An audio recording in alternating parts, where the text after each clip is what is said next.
Thanks for your time. With so many possibilities now in the air about the playoffs, how do you keep your focus and the team's focus on what's going on in the court? Because nothing is done just yet.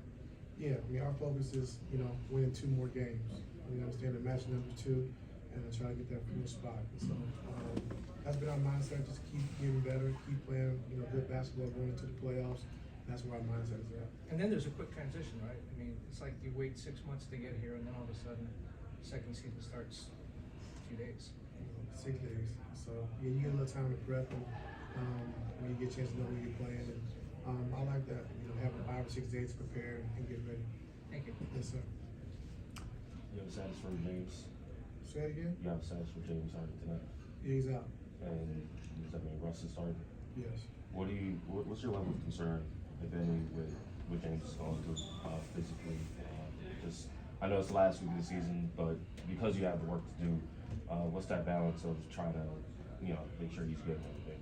I mean, you always got concerns about health, making sure everyone is close to 100% as you can be going into the playoffs. And so, James been experiencing some foot soreness, and so you gotta be smart about it, making sure that, when he's available to play, you gotta play, but, when he's hurting, you gotta make sure we're smart going into the playoffs. And it's like you said, his last stretch. And so, that's the most important thing, is making sure we're healthy. Now, James and Russ, the way they operate is very different. It's been a while since you had Russ be the primary guy. He hasn't played without James since early November. So, what are you kind of looking for him to do? It's not like you can put it in and be like, hey, do what James does. Russ is a guy. Just be who he is. Right.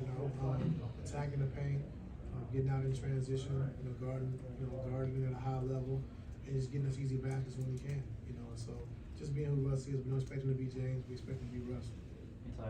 Brad has taken over a lot of the point guard duties for this team, especially getting downhill and playmaking out of the pick and roll. What have you seen on tape from Brad? Just can do a lot of everything. Catch and shoot. He can run pick and roll. He can make the passes, make the right reads.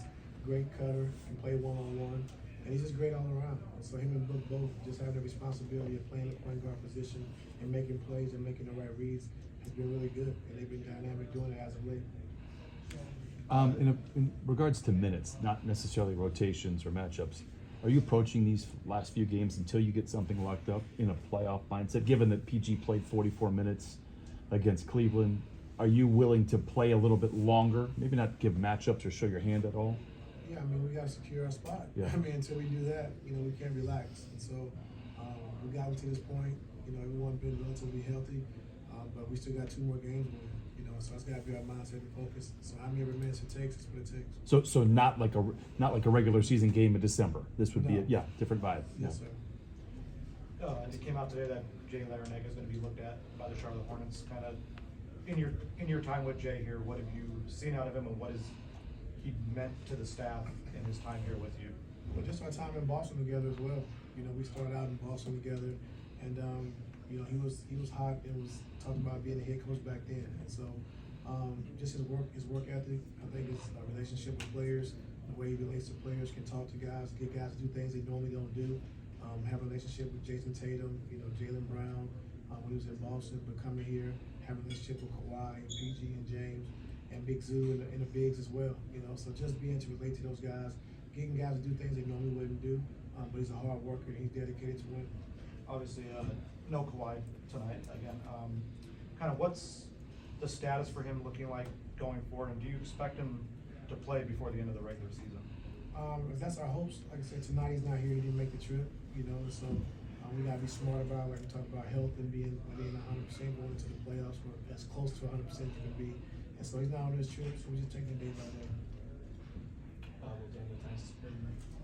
He's gonna be in his.